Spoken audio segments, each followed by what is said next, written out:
I thought that I would get a fair trial. And that's why I went as long as I did without taking a plea, because I really believed that once I got in front of a jury, they were going to see how ridiculous this was and I was going to be acquitted. But what ended up happening, and forgive me if I've told these stories before, but I think they're important. What the government did with me and what they will almost certainly do with Julian is to invoke something called SIPA, the Classified Information Protection Act. That changes everything related to this trial. So what happens is that all of the attorneys on both sides will have to be granted temporary security clearances, and literally everything, every scrap of information that comes up in the case is considered to be classified, a classified document. Julian would not even be allowed to meet with his attorneys in their offices. All meetings would have to be either in the Justice Department's secure conference room, which is where I had to meet my attorneys every time, or they would build a temporary secure area called a SCIF inside the courthouse. And they would bring Julian out of the holding cell, provided that he's not granted bail, and he would meet his attorneys in the courthouse. It's very, very difficult. And it's especially difficult because you're not allowed to take notes on any of these documents. They're classified. And so you can't jot something down. Your lawyers can't jot something down to jog their memories, nothing.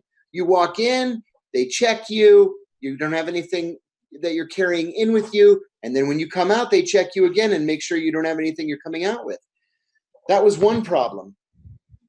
Another problem is that there's something called a Section 6 conversation. I had never heard of this ever in my life until it was invoked in my case. I had asked for 70 documents to be declassified so that I could defend myself. And that's what I needed. I needed 70 documents. With these 70 documents, I was confident that I would be acquitted. And so we made 70 separate motions for Judge Brinkema to review each one, and we would hope declassify them. So we blocked off 2 days for these hearings. And we went into the courtroom, and the judge said, I'm going to make this easy for everybody. And I'm going to deny all 70 of these motions. And my lawyers jumped up. Objection, Your Honor. He said, my lead attorney said, it'll be impossible for us to defend him if we don't have access to any of these documents. These documents prove that this was a vindictive and selective prosecution, which was one of our contentions. The prosecutor jumped up and said, Your Honor, Section 6 conversation. I had never heard of that. As soon as those words came out of his mouth, my lawyers objected again. And their objection was overruled. And I said to one of the lawyers, what's happening? He said, just a minute, this is really important. And then he said, Your Honor, at least let counsel into the chambers. You can leave the defendant out. Let us come into chambers. And she said, motion denied. So what it meant was that the prosecutors, all 6 of them, got to go into the judge's chambers. God knows what they told her in there, because my lawyers weren't allowed in. And then they came out and she said, I am denying all 70 of these motions. And then that was it. She hit her gavel and it was the end of it. We start walking out of the courtroom. And I said to my lead attorney, what just happened in there? And he said, we just lost the case. That's what happened. I said, so now what do we do? He said, now we talk about a plea. I told him, I didn't do anything wrong. I'm not taking a plea. And he turned and he said, you know what your problem is? You think this is about justice, and it's not about justice. It's about mitigating damage. And I took a plea a week later. That's what I fear is going to happen to Julian. It's not about justice. It's about mitigating damage, because once they decide they're going to get you, they're going to get you, unless you're fortunate enough to be holed up in an embassy someplace. You know, as bad as things are in the Ecuadorian embassy in London, they're not as bad as they are in ADX Marion or ADX Florence, you know? So I fear Not that Julian is going to be found guilty. I think in a fair trial, he would clearly be found not guilty. He's a journalist. But it won't be a fair trial. The fix is in, especially in this district, the Eastern District of Virginia. I'll add one more thing. I hired O.J. Simpson's jury consultant. He happened to be the uncle of my best friend's wife. And so he did it pro bono. He flew up to Washington from Dallas. We got him a security clearance, and he went through thousands and thousands of pages of classified documents. Finally, when he finished, we met all the attorneys. I had 11 attorneys, plus this guy. We met to discuss strategy. And he said, listen, take the deal. If we were in any other district in America, I would tell you, let's go for it. We're going to win this thing. But the Eastern District of Virginia, you don't have a prayer. Your jury is going to be made up of people who are from or who have relatives with the CIA, the FBI, the Defense Department, Homeland Security, or intelligence community contractors. You don't stand a chance. And so that's finally what made me take the deal. Again, that's exactly what I feared is going to happen with Julian.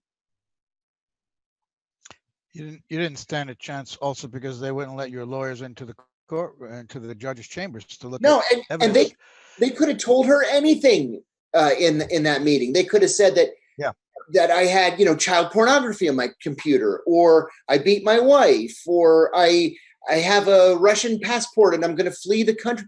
God knows what they said to her back there. But she came out and she said, nothing doing, no defense. I want to ask you about Brinkema, but before that, I just want to tell our audience that when you talked about mitigating damage, in your case was the revelation of the truth that the United States was participating, the CIA, in particular, in torture. Correct. So that got out, and they want to mitigate that damage. In Julian's case, they'd want to somehow mitigate the damage that they suffered from their own actions that were revealed in absolutely vetted and correct and true documents that were leaked to WikiLeaks and then published. These are their crimes that Julian exposed. Right. Yeah. Exactly. And they're going to flip it around like they did with you. It was their crime of torture, which is against U.S. and international law that you exposed. And then rather than the country rallying around to prosecute the officials in favor of that, we've got one of them responsible for it. We've got one of them running the CIA right now, Gina Haspel, and you were prosecuted, just like Chelsea Manning, who revealed video evidence of war crimes, prima facie evidence of a war crime. He's the one who went to jail and was in solitary and pretty much suffered torture himself. I wanted to ask you about, before Brinkema, one question about the skiff that you, when I was talking to Tom Drake, he told me that they indeed built one of those skiffs at the Baltimore courtroom, federal courthouse in Baltimore, where he was tried or was about to be tried.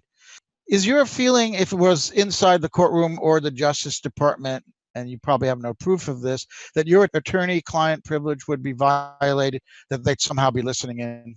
Oh, absolutely. Absolutely. I assumed from the very first day that they were tracking everything we were discussing. They were looking at exactly what cables we were reading or what we were printing, or even that they were going through our files when we finally left for the day. I just assumed that they had access to everything. Another not very discouraging fact. Now, Brinkema would most likely, in your opinion, be the judge if there were a trial of Julian Assange, correct? Yes, it would be Brinkema. Over the course of many years, she has reserved all national security cases for herself. One thing about Brinkema, Courtroom 700. Brinkema really, really loves to see her name in print. It's not just national security cases. See, in most federal district courts, you're assigned a case just based on whoever's turn it is, right? They're just assigned one after the other after the other. In the Eastern District of Virginia, the judges pick and choose what cases they want to hear. And then the cases that really nobody wants, and they're usually minor cases, are generally given to the more junior federal judges. I forget the name. But Brinkema takes all the national security cases. She had mine. She had Jeffrey Sterling's. She had Zacharias Moussaoui. She has Ed Snowden. And now we know, thanks to this mistake that the Justice Department made, that she has Julian as well. Well, she also has another high profile case, or had one that was high profile until very recently. A woman bought a painting at a yard sale for $5, and it looked very much like a Monet, like an original Monet. And as it turned out, it was an original Monet, and it had been stolen from the Walker Art Museum in Baltimore in the 1950s. And it was in somebody's house for a half a century. They died, and it ended up in this yard sale, and it sold for $5. Well, the museum wanted their painting back. And this woman said, no, I bought this painting for $5 and it's going in my living room. And the museum sued her. Judge Brinkema assigned the case to herself because there was so much media interest in this long lost masterpiece from Monet that she knew she'd be in the Post every day. And she was in the Post every day that this trial went on. And then the museum got their painting back. But that's what she does. You know, she very discreetly makes sure that she stays in the news. And what better case to keep her in the news every single day than Julian Assange? Yeah, I want to add one more thing about Brinkema. She has this kind of a tick. It's something that she repeats over and over and over again with every defendant. When she hands down sentence, and it doesn't matter if it's a day or if it's 100 years, she says that it's fair and appropriate. And if you sit in her courtroom, you'll hear her repeat it in every single case, fair and appropriate. Well, on the day of my sentencing, I was the last person to be sentenced. So I sat there for hours waiting to be sentenced. Everybody in front of me had a federal drug case. One of them was this major trafficker from Thailand. Most of them were just guys who were smoking weed at the Iwo Jima or whatever. And then there were a couple who were undocumented. Now, if you got caught smoking weed at the Iwo Jima, she gave you a year and a day. If you were an undocumented immigrant, you were going to get 3 to 5 years followed by deportation. Well, she would hand out these, what I consider to be draconian drug sentences, and children are crying and clinging at their fathers, and the wives are crying, and she's splitting up these families right there in front of you. And as they're wailing in court, she just leans forward and she says, that sentence is fair and appropriate. Well, there's nothing fair or appropriate about destroying families, deliberately destroying families, because a guy was smoking a joint. You're gonna make it so he doesn't see his children for the next 20 years. You're gonna deport him to a country that he doesn't even know anymore. But that's what Brinkema does. She's a hanging judge. What was her fair and appropriate sentence in New York, Sean? Well, that's a good question. In my case, she deemed 10 years to be fair and appropriate, but my attorneys had negotiated something called an 11C1C plea, which meant that it was written in stone and it had been agreed to with the prosecutors, and that was for 2.5 years, 30 months. So in the sentencing phase, in the hearing, she said that she had been a judge since 1986. She had been a prosecutor before that, and she had never had an 11C1C plea. And she looked at me and she said into the microphone, I don't like it. I don't like it one bit. And if I could, I would sentence you to 10 years in prison. But she couldn't. So she accepted the 2.5, and I counted my blessings. Did you serve the entire 2.5? Yeah, I got no halfway house time off at all. Not 1 hour of halfway house time. I did the whole stretch. And it was because I wrote a blog from prison called Letters from Loretto. It became my second book. And I continued to expose waste, fraud, and abuse at the prison. And in the Bureau of Prisons, it enraged them. They tried repeatedly to throw me into solitary. I told them, go ahead. I said, I've been nose to nose with Al-Qaeda, with Hezbollah, with the Iranians, and I'm supposed to be afraid of your solitary in Loretto, Pennsylvania? Please. I said, give me a little bit of credit. And they would back off. They always backed off. And then one time, one of the guards mentioned to a friend of mine that the reason that they kept threatening me and then not doing anything was that I had access to the media, and they were afraid that if they sent me to solitary, that CNN would be waiting for them in the parking lot and they just wouldn't be able to answer. So it saved me. That's interesting. That leads you to the next question I want to ask you. How did your revelation of torture, when the trial went on, obviously that had to be front and center. So whether you were convicted or not, the public got to hear, I would think, if the press covered the trial fairly, that America was torturing. Now, since you served time, we don't hear about that. That's not in the public conscious. That just fades in to the normal lives that we live, just the way surveillance and all of Snowden's revelations were maybe a shock when they came out for a while. But now it's just part of the fabric of our lives in the U.S. that we're being surveilled illegally. So what lasting effect, if any, did your revelation of America torturing have? And how much do you blame the media if there hasn't been any? Oh, I do blame the media, the mainstream media anyway. My revelations led, and these are not my words, these are John McCain's words. My revelations led to the McCain-Feinstein Amendment, which says that it bans torture. It doesn't actually ban torture. What it does is it makes all national security interrogations fall under the Army Field Manual. Okay, and the Army Field Manual is very clear about what you're allowed to do in an interrogation and what you're not allowed to do. But that's an executive document. And so if you want to bring back a torture program and do it legally, all you have to do is change the Army Field Manual. And any president can do that with the stroke of a pen. You don't need any congressional action. So I like to think that my Don't say that, John. Trump may be listening. Yeah. He may not know he could do that. You're right. Right. So, at least we haven't had a torture program since I went public. That made it worthwhile. But you're right, Joe. The public doesn't really care. When Gina Haspel was named CIA director, the Washington Post called me and they asked me if I would write an op-ed in opposition to the nomination. I did it gladly. And they gave me 1,200 words on the front page of the Sunday opinion section, major soapbox. It led to a half a dozen death threats. It was a big mess, but I got my side of the story out. And then even Rand Paul called me and asked me to go up to his office the next day, which I did, to strategize on how to defeat this nomination. The Democrats went soft at the end, the likes of Mark Warner and Joe Manchin. They went soft and Gina Haspel became CIA director. But the story just went away. It just went away quietly. And now what pains me the most is if you look at public opinion polls, a clear majority of Americans support a torture program.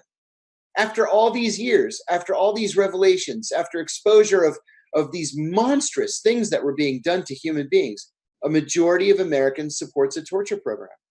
That's the most disappointing thing to me. And I do blame the mainstream media for that, because they could have jumped on this issue and they did not. Lisa, one thing you said was that this law that came out of your case banned against torture. It was already banned. Yeah. By the Convention Against Torture. That's right. UN and not just international treaty signed by Senate, ratified by the Senate, which automatically becomes U.S. law. So what did they ban? They banned something. It's like banning murder again. I don't get it. Yes. Again, forgive me if I sound like a broken record, but not only are we signatories to the United Nations Convention Against Torture, we were actually the drafters, the authors of that convention.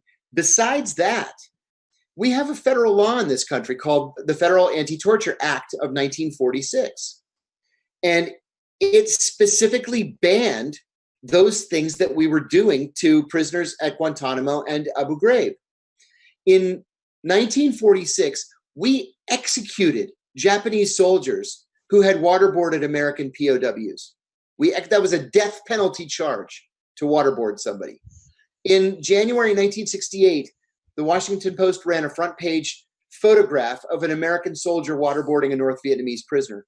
The day that picture ran, Robert McNamara, who was Secretary of Defense at the time, ordered an investigation. That soldier was arrested. He was charged with torture, convicted, and sentenced to 20 years at Leavenworth. Well, the law never changed over all those years. Never. So I always contended that it made no sense for something to be a crime in 1946 and a crime in 1968 and then perfectly legal in 2002. It made no sense. It was a bastardization of the law. Without any changes, any legislation overturning it, of course. Correct. You said there's no torture program. Now, well, do you need a program to torture people? No, Can't you? certainly not. Isn't there freelance torturing? Freelance torturing going on? Yeah, there's a lot of freelance torturing. I mean, we have no idea really what our soldiers are doing on any given day in Afghanistan or in Syria or in Yemen or Somalia or any of the other 100+ countries where they happen to be. We have no idea. You know, we get information out in drips and drabs, like this soldier in Afghanistan who was questioning an Al-Qaeda suspect, or Taliban suspect really is what he was. And then as he was taking him back out of the base to take him back to his village, saw one of the sources who was from the same village. And rather than expose the source, our soldier took his guy out and shot him in the head and buried him in a shallow grave. And is shocked. He's shocked he's been charged with murder. Well, that kind of thing happens all the time. We just never hear about it. So I would call that in part a torture program. John, what do you think is worse from the government's point of view, U.S. government's point of view? Your revelation of torture or the revelations of WikiLeaks? And how would Assange be treated by that judge?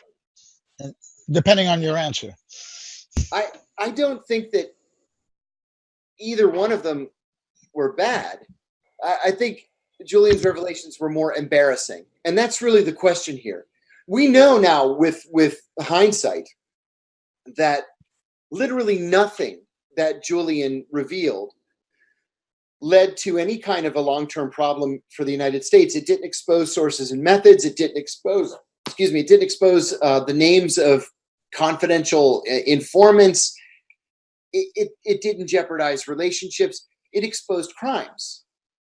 And there's actually a law in this country saying that it's illegal to classify a program that is a crime.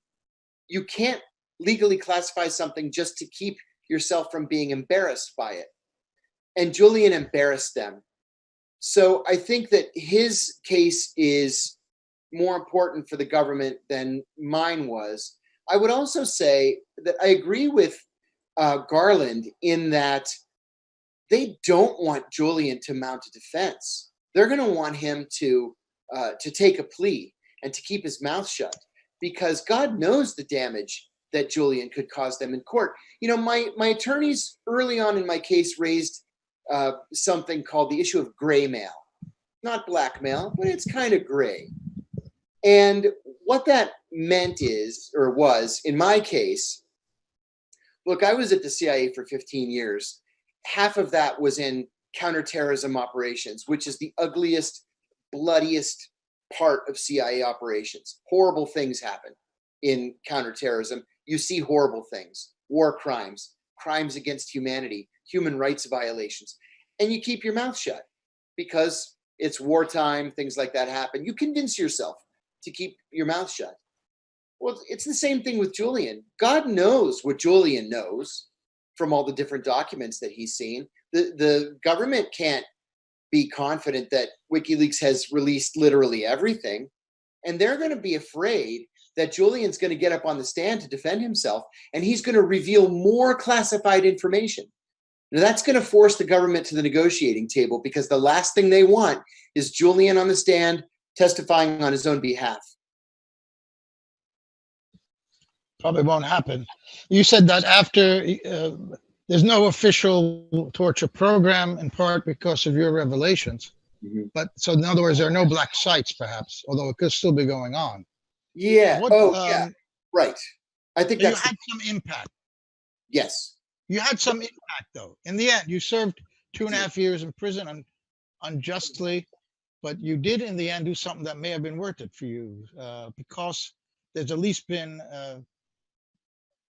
an ending of official torture. Go on. No, John please. McCain told the New York Times in 2015 that it was only because of my revelations that the McCain-Feinstein Amendment passed. And indeed, it took 8 years after my revelations for McCain-Feinstein to pass. But he said that had I not said anything, the American people would not have known that we were torturing prisoners. So that made it all worthwhile. You know, John McCain was wrong on 99% of his policies, but on torture, he was completely right. Well, for obvious reasons, because if he hadn't experienced it himself, maybe he wouldn't have been.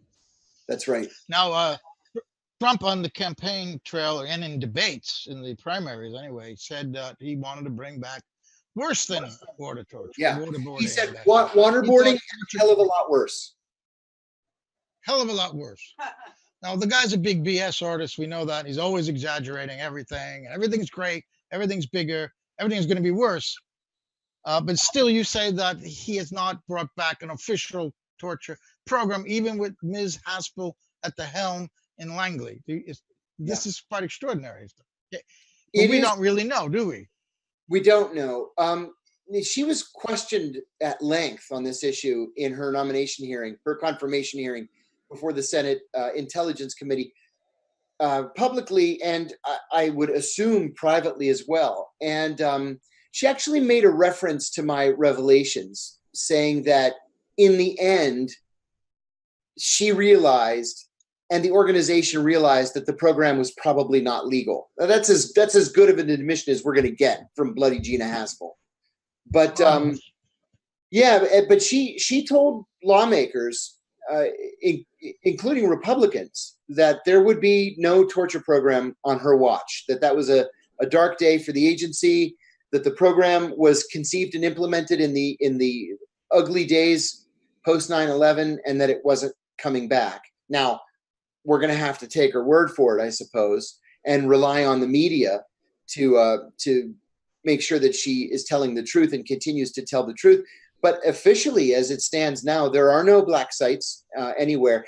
But you know what, Joe? That's not to say you don't really need a black site in order to torture somebody. What you do is an extraordinary rendition. Now, a rendition is if I'm in Pakistan and you're an Egyptian and I catch you in Pakistan, I send you back to Egypt because you're Egyptian. That's an extraordinary rendition. I mean, that's a rendition. An extraordinary rendition is if I'm in Pakistan, you're an Egyptian, I catch you and I send you to Israel for interrogation, or Syria or Libya. And I say to those intelligence guys, don't torture him, right? And you wink, don't torture him. But whatever he says, send us a memo and let us know. Give us the transcript. That's an extraordinary rendition.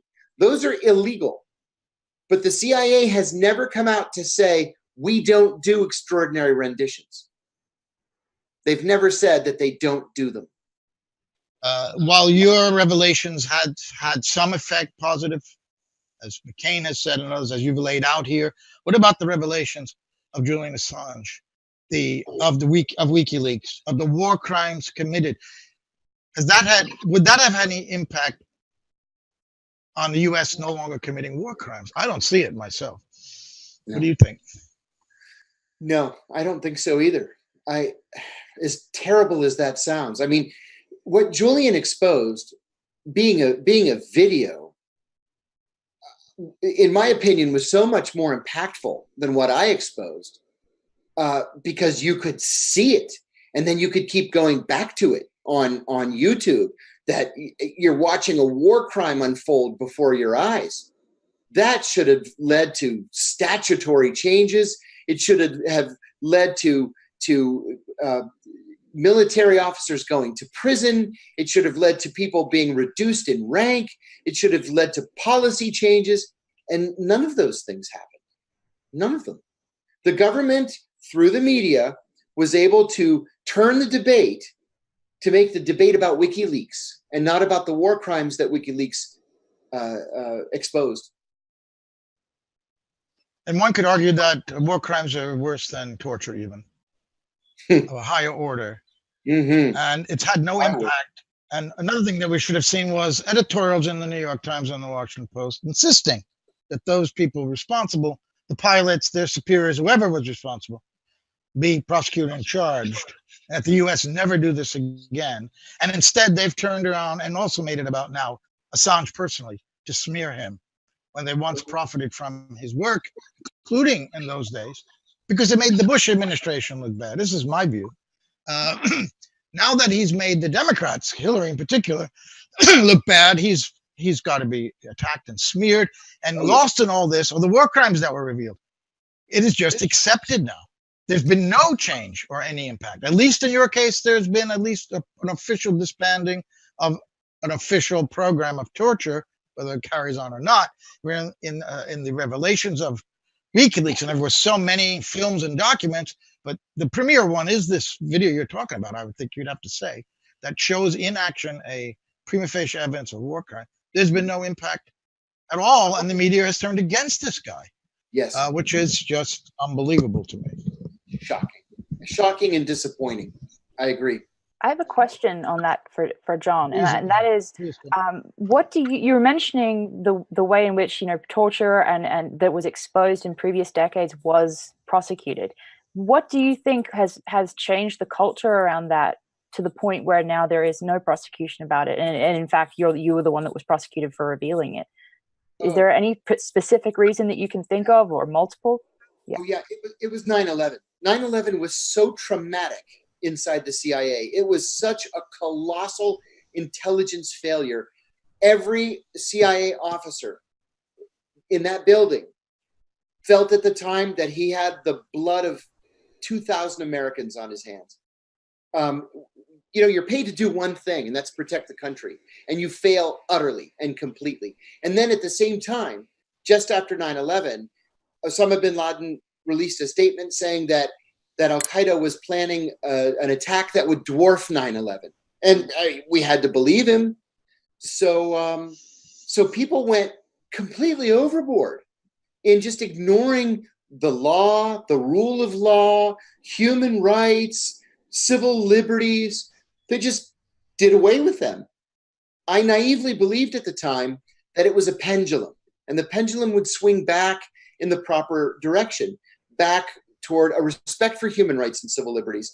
And that just never happened. What happened instead was organizations like the CIA, the NSA, the FBI et al. Saw this newfound authority and said, oh, this is better than we've ever had it. We're never giving this up. And so they began doing, or CIA and NSA began doing what J. Edgar Hoover had perfected in the 30s, 40s, and 50s.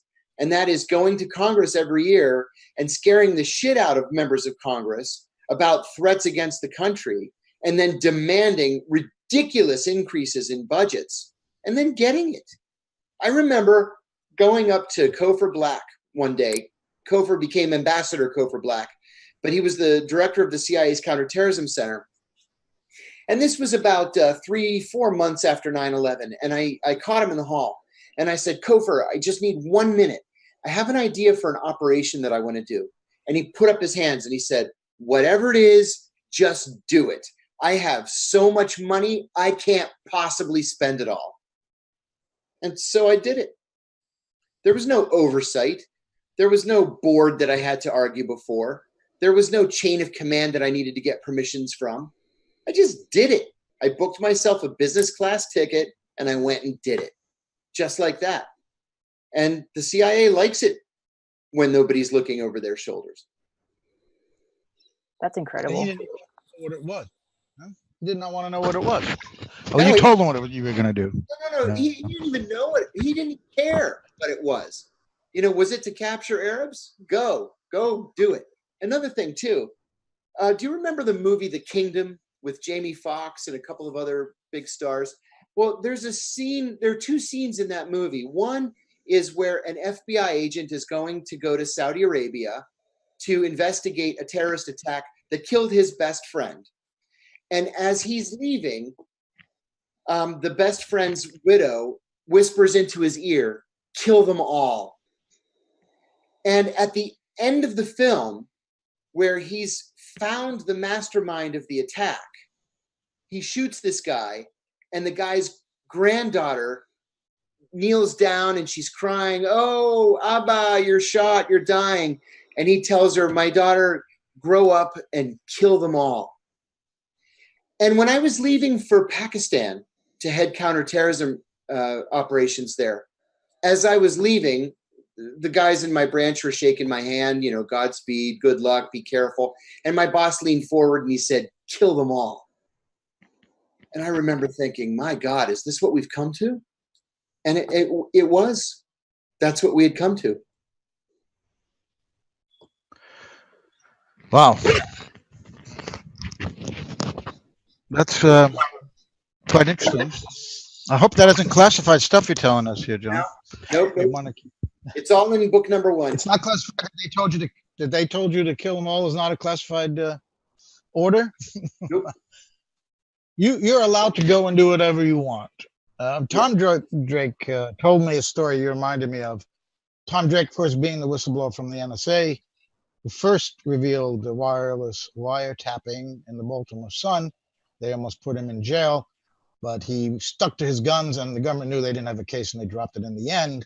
He told me that right after, a couple of days after 9/11, that his superior that he was working with, she was number 3 in the agency, in the NSA, went around to talk to the troops, you know, the lower level grunts working the surveillance, and to try to keep the spirits up after 9/11. And they were quite upset, as Drake was, that they'd failed the country. They took their job seriously about providing security, national security, to the American people. And they were upset that they'd failed, that they had not discovered this 9/11 plot before it happened. And she apparently said, according to Tom, this was the best thing that ever could happen to the agency. You know how much money we're going to get? Oh, yeah, absolutely. And they were shocked.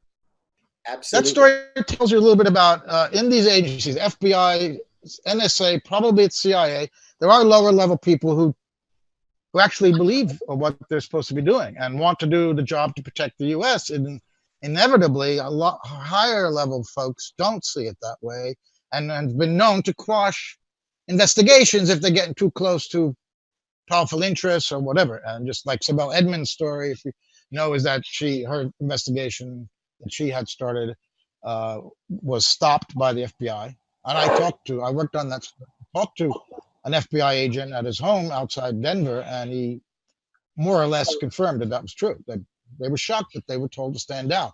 So was that the same with the CIA as well? Were they idealistic agents, or is it more corrupt than the FBI than the NSA?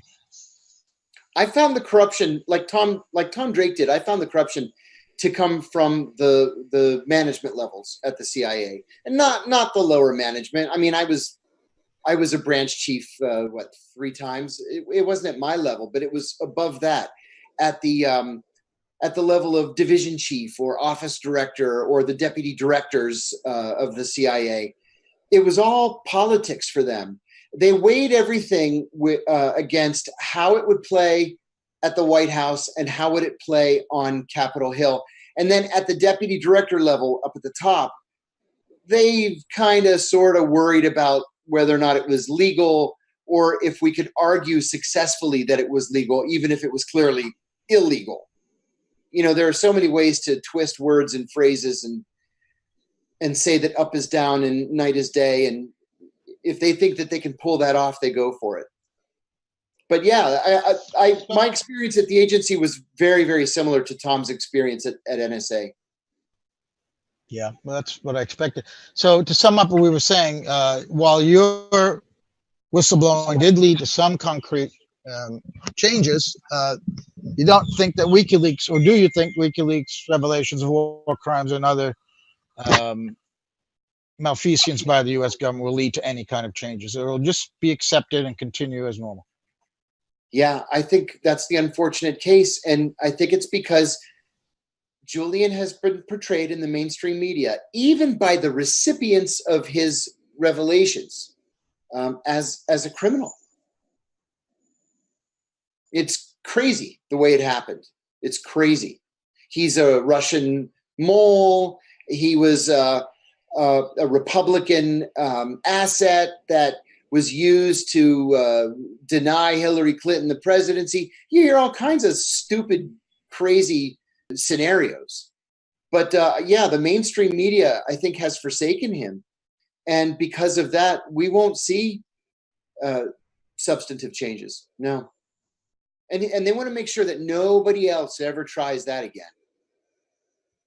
They're also, as Elizabeth has been saying, they've been using him to promote and further this Russiagate story.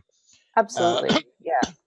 And I think that it's interesting. It's not just the media. It's also entities that describe themselves as media, like unbiased arbiters of bias, like Media Bias Fact Check. These organizations will label WikiLeaks as known associates of the Kremlin and Putin. They'll label them as providing inaccurate or mixed accuracy in their information. But then they'll, at the same time, label the Atlantic Council totally unbiased and totally reliable. So I think that there is definitely an effort to smear Julian Assange, not just in the media, but across all sorts of different organizations, so that the public doesn't trust what WikiLeaks published, for sure.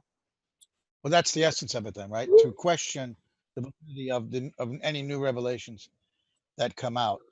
Definitely. And that's disturbing. That executive order, by the way, that John referred to is 13526.